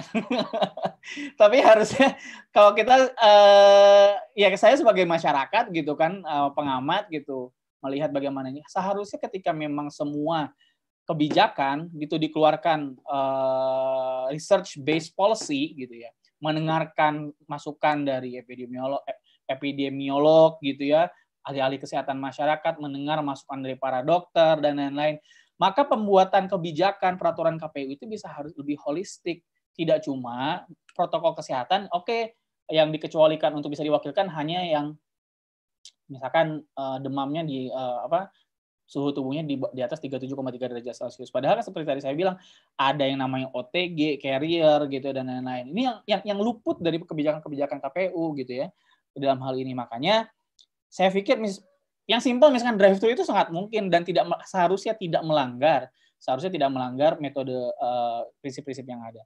Memang yang agak PR misalkan masalah postal voting dan lain-lain, ini butuh infrastruktur. Seharusnya ketika memang di awal ini, kan COVID ini kan udah dari bulan Maret ya. Dari bulan Maret, ya anggaplah kita Maret, April, Mei, Juni, Juli. Ini seharusnya gitu ya, kita cukup waktu untuk membuat kajian-kajian ini. Dan berbagai macam rekomendasi-rekomendasi sudah dikeluarkan. Bahkan ada lembaga internasional, IDS, itu mengeluarkan rekomendasi-rekomendasi.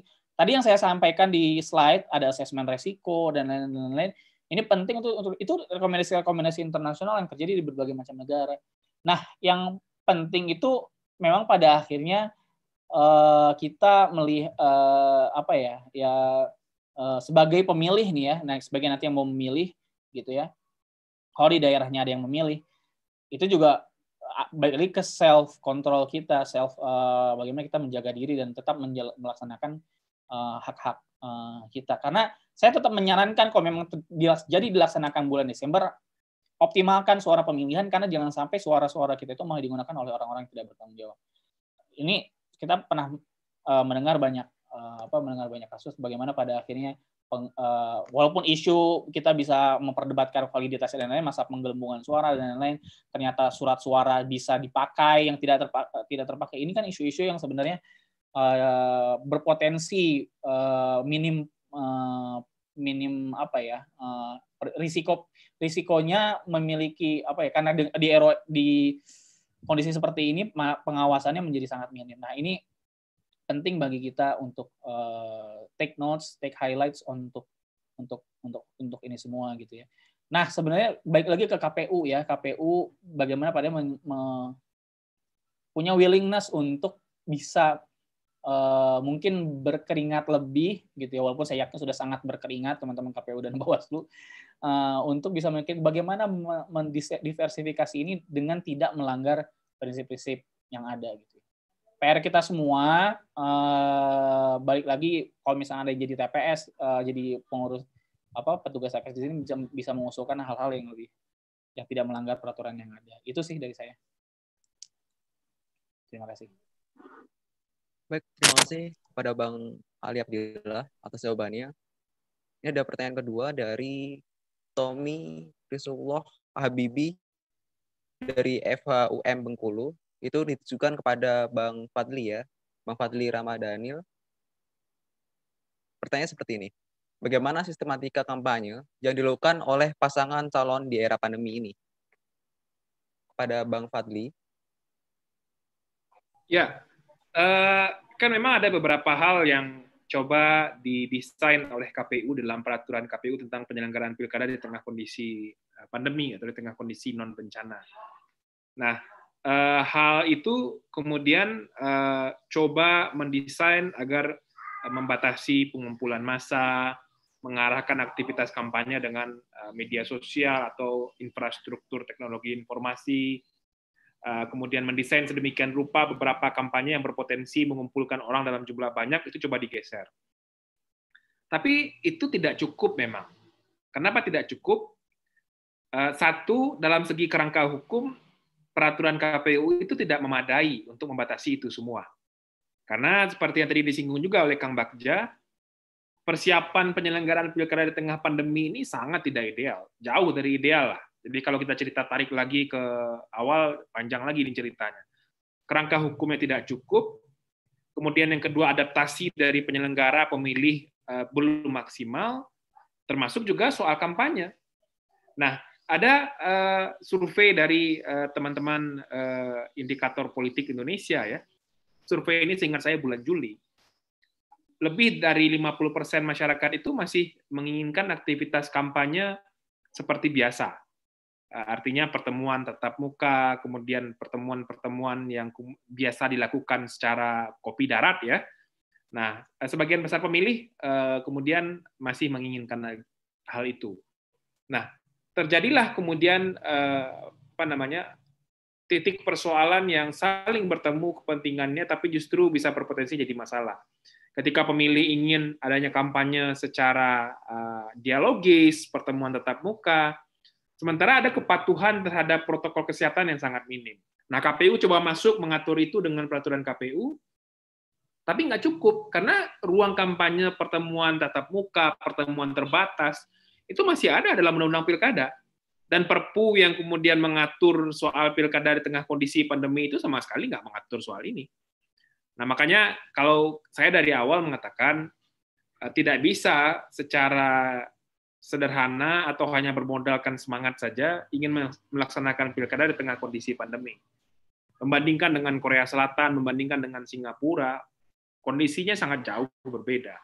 Korea Selatan itu mereka punya infrastruktur, punya kerangka hukum yang cukup, jauh sebelum adanya kondisi pandemi, bagaimana mekanisme pemilih memberikan hak suaranya tanpa datang ke TPS. Mereka sudah punya mekanisme itu.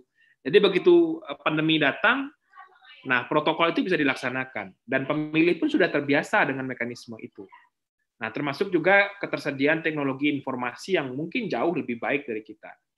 Jadi, kalau soal sistematika kampanye, sedapat mungkin tentu membatasi pelaksanaan kampanye dengan tetap muka, bergerombolan, pertemuan orang dalam jumlah banyak. Kalaupun aktivitas itu masih dilakukan, tentu dengan batasan-batasan yang ketat, dan kemudian penegakan hukum yang ketat pula. Dan ini tentu tidak akan mudah menurut saya. Kejadian di dalam proses pendaftaran calon kemarin, itu baru pendaftaran calon loh. Baru pendaftaran calon. Sudah banyak sekali orang yang tidak peduli dengan protokol kesehatan. Dan saya khawatir di saat-saat kampanye ini akan jadi semakin lebih rawan.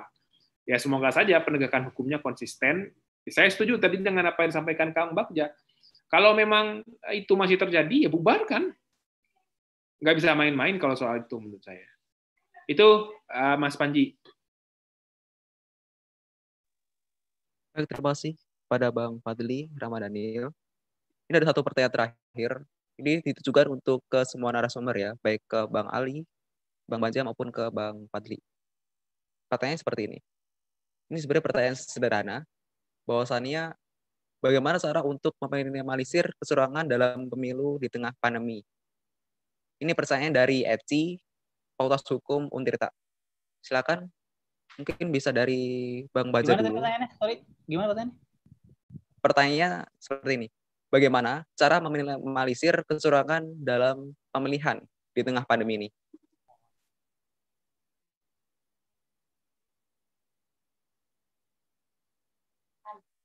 Mungkin bisa dengan closing statement sekalian ya, kepada Abang Ali, Bang Bagja maupun Bang Fadli. Mungkin Bang Bagja dulu bisa menjawab terkait pertanyaannya. Kecurangan banyak nih, modusnya banyak. Pertama uang, kemudian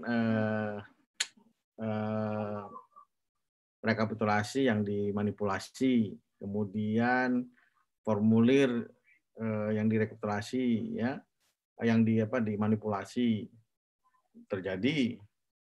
Dan kemudian ada saya kemarin ada ini dari teman-teman KPU, kita dorong teman KPU untuk melakukan e-rekap misalnya. Untuk apa? Meminimalisir kecurangan dalam rekapitulasi di setiap tingkatan. Teman-teman, rekapitulasi kita ini masih dalam pakai metode konvensional, ya. Ditulis, dibacakan, tulis lagi. Nah, kalau dibacakan di depan itu mungkin tidak terlalu masalah. Tapi ketika penulisannya itu, misalnya di TPS, formulir itu ada banyak. Sehingga teman-teman KPPS kadang-kadang formulirnya itu dituliskan oleh saksi. Nah, itu juga jadi aneh. Tiba-tiba saksinya masuk angin kan, ditulis, nambahin lah angkanya. Nah, untuk meminimalisir itu, maka teman-teman KPU melakukan e-rekap. Ini kami dorong teman-teman agar melakukan e-rekap. Kapan saatnya? Saatnya sekarang ini. Kenapa? Saat ini adalah saat pandemi dan cocok untuk dan pas untuk dilakukan rekapitulasi secara elektronik. Untuk apa salah satunya? Untuk mengurangi, minimalisir kecurangan dalam rekapitulasi, satu. Dan kedua adalah untuk teman-teman yang baperan ya, ini juga untuk pemilu tahun 2024 ke depan, yang suka-suka baper itu, yang kalah dan ini, Anda teman-teman kan dalam 1 bulan itu kan baperan semua itu. Ketika pilpres ya, pemilu 2019 yang lalu ya, ini baperan si A, si B, si B, diombang-ambingkan. Anda bisa bayangkan kenapa 1 bulan rekapitulasi? Karena prosesnya konvensional. Nah, oleh sebab itu kemudian e-rekap memendekkan waktu misalnya. Jadi yang baper itu cukup 7 hari sajalah baperan. Setelah itu sudah ada konteksnya, yang menang siapa, jelas siapa. Jadi baperan cukup 7 hari. Jadi nggak kemana-mana gitu. Nah, itulah yang bisa meminimalisir ya. Nah, politik uang apa yang paling penting? Saya ingin teman-teman ya menganggap kami itu pernah mengusulkan kepada MUI dan teman-teman di Nahdlatul Ulama dan di Muhammadiyah agar, dan teman-teman bukan hanya KWI, PGI, Walubi, di setiap ceramah agama, di agama manapun menganggap politik uang adalah uang yang tidak bisa kemudian digunakan atau yang harus ditolak secara bersama-sama.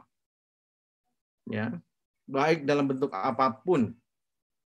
Menarik dulu ada misalnya caleg itu ngasih, atau caleg atau pilkada itu ngasih karpet ke masjid. Kalah, kemudian karpetnya diambil lagi dari masjid. Itu ngaco itu. Nah, itu yang terjadi dengan politik-politik uang seperti ini.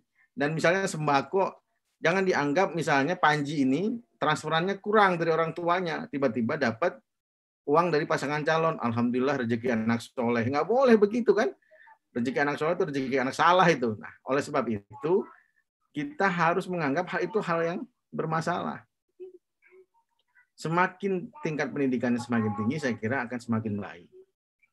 Dan bukan hanya tinggi secara pendidikan, tapi juga pemahaman tentang demokrasi. Ada juga orang-orang yang tidak bersekolah perguruan tinggi misalnya, itu juga mempunyai pemahaman yang baik terhadap anti politik uang. Dimulai dari desa, dimulai dari kelurahan RT dan lain-lain. Ini yang PR kita harus kemudian menganggap hal ini adalah hal yang luar biasa. Kita anggap sebagai racun demokrasi. Demikian, Mas Panji. Baik, terima kasih Bang Bagja. Mungkin bisa ke Bang Fadli untuk membantu menjawab dan terkait closing statement-nya. Ya, saya dalam beberapa kali kesempatan diskusi mengatakan ada pertemuan kepentingan antara pemilih dengan peserta pilkada, tapi kepentingan ini bertemu untuk menciptakan potensi pelanggaran yang jauh lebih luas. Pemilih ada dalam kondisi ekonomi yang sangat susah sekarang, karena semua sektor kehidupan diguncang oleh pandemi COVID-19 ini. Banyak orang yang di PHK, banyak orang yang berdagang kemudian menjadi susah untuk melaksanakan aktivitas dagangnya karena pembelinya menurun, dan kondisi-kondisi lain yang membuat orang membutuhkan fresh money. Nah, sementara ada peserta pilkada, pasangan calon yang datang di momentum kampanye pilkada, membawa uang banyak untuk kepentingan suaranya. Dua kepentingan ini bertemu, tapi kemudian akibatnya adalah meningginya potensi pelanggaran pemilu dalam konteks pilkada, terutama dalam proses politik uang. Itu satu. Yang kedua, dana bansos, dana hibah itu akan sangat menguntungkan dan rawan dipolitisasi oleh petahana. Presiden berkali-kali teriak untuk segera cairkan bantuan, segera distribusikan bantuan, tapi di beberapa daerah itu masih belum jalan karena memang mereka diduga ya menunggu momentum kampanye untuk kemudian bisa menarik simpati publik dalam proses distribusi bantuan sosial dan dana hibah ini.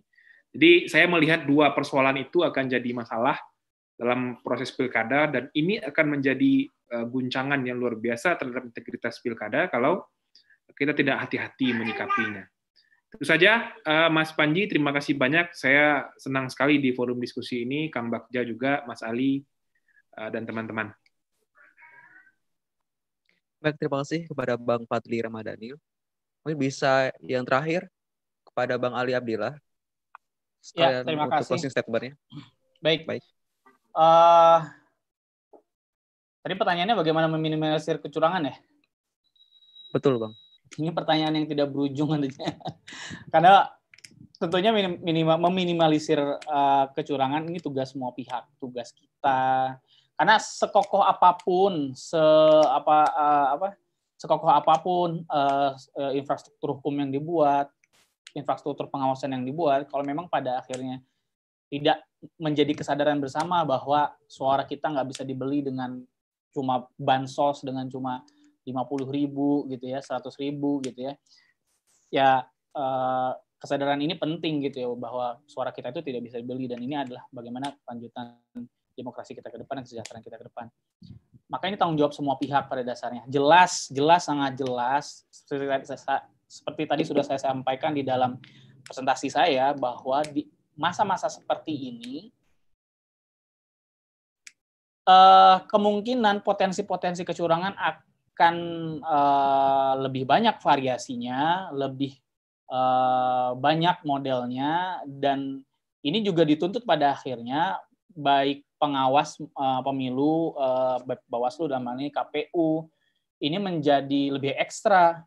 Di sisi lain, memang di satu sisi juga perlu diperhatikan bagaimana pada akhirnya, seperti tadi saya sampaikan di awal ya, bagaimana pada akhirnya kita bisa mempertemukan dua hak ini, hak memilih dan dipilih, dan hak atas kesehatan masyarakat. Hak atas masyarakat, kesehatan itu juga adalah hak dasar masyarakat, dan bagaimana kita mengkompromikan hal ini. Meminimalisir kecurangan ini memiliki peran aktif pengawasan, penyelenggara juga, makanya pada akhirnya ini tanggung jawab kita bersama. Tadi Mas Fadli bilang bansos banyak yang ditunda dan lain-lain, hal-hal seperti ini kan yang memang pada akhirnya salah satu potensi yang mungkin terjadi, dan itu sangat jelas ada di depan mata. Tinggal bagaimana pada akhirnya teman-teman NLDC yang ada dari seluruh banyak kampus ini bisa berperan aktif, tidak hanya sebagai penonton di dalam konteks pemilu ini, gitu, pilkada ini, tapi juga bisa menjadi berkontribusi di dalam memberikan edukasi terhadap masyarakat, at least sekitarnya. Mungkin itu dari saya ucapkan terima kasih sekali lagi kepada teman-teman NLDC dan teman-teman HMI Komisariat FHUI. Senior saya Bang Bagja, terima kasih sudah memberikan banyak pencerahan, Bang Fadli ya dari Perludem, dan teman-teman sekali lagi senang bisa sharing sama teman-teman semua. Mudah-mudahan semuanya bisa jaga kesehatan. Insya Allah kita semua kita bisa melalui ini semua, pandemi ini dengan lancar ke depannya, dan dengan kedisiplinan diri dan optimisme ya. Mudah-mudahan Indonesia bisa segera pulih dan kita bisa segera melalui pandemi ini dengan baik. Cukup sekian dari saya. Terima kasih. Assalamualaikum warahmatullahi wabarakatuh. Waalaikumsalam warahmatullahi wabarakatuh. Terima kasih kepada Bang Ali. Bahwasanya tadi banyak sekali catatan tentang pelaksanaan pilkada di tengah pandemi yang tepatnya pada tanggal 9 Desember. Setidaknya ada 3 catatan, bahwasannya terkait optimalisasi hukum acaranya, kemudian terkait infrastruktur dan teknologi, kemudian tentang bagaimana upaya penegakan terkait sengketa-sengketa di pemilihan itu sendiri. Itu mungkin catatan daripada seminar nasional pada siang hari ini, yang mungkin tepatnya sudah sore ya, sudah jam 4 sore. Dan saya ucapkan terima kasih sekali lagi kepada para narasumber, baik kepada Bang Baja, Bang Ali maupun kepada Bang Fadli Ramadhanil telah memberikan paparan yang sangat luar biasa dan memberikan solusi-solusi terkait pilkada-pilkada di tengah pandemi ini. Seperti itu. Dan saya Reski Panji selaku moderator mohon maaf apabila ada perkataan yang mungkin kurang berkenan baik kepada narasumber maupun kepada para peserta. Dan sebelum kita tutup, mungkin kita bisa langsung ke sesi foto ya, Bapak-bapak, abang-abang, dan rekan-rekan sekalian. Mungkin fotonya ganteng, bisa dihidupkan semua kameranya. Ini sesuai dengan protokol COVID-19. Webinar itu 2 jam. Betul, Pak. Pas 2 jam nih. Oh gitu ya, Bang? Jadi Bali kalau ngajar nggak boleh lebih dari 2 jam. Karena istirahat. 3 SKS itu 2 jam lebih loh, Bang. Ya, dipotong. Karena COVID saja. Siap. Jadi foto nih. Silakan bisa. Silakan pada peserta untuk mengaktifkan seluruh kameranya. Kita akan menuju ke sesi foto ya. Oh, kalau Kang Baja nggak boleh kayak gini ya, takut. Oh, nggak boleh, saya bahaya nanti. Nggak boleh ya, bahaya. Oh, nggak boleh. Dibilang pendukung A, pendukung B. Ampun, nggak deh.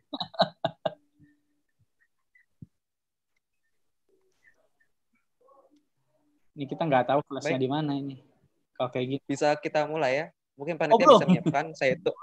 Saya hitung hitungan ini ya, mundur. 3, 2, 1. Oke, saya lagi ya. 3, 2, 1. Oke, ini terakhir. Oh, lagi. Oke. 3, 2, 1. Oke, cukup ya. Terima kasih. Terima kasih. Oke, Kang Bagja, sehat-sehat terus ya, Mas Ali. Makasih, Mas Rizky. Yuk, mari. Sehat terus, Bang. Jaga kesehatan. Sering keliling nih, Bang Bagja nih. Siap.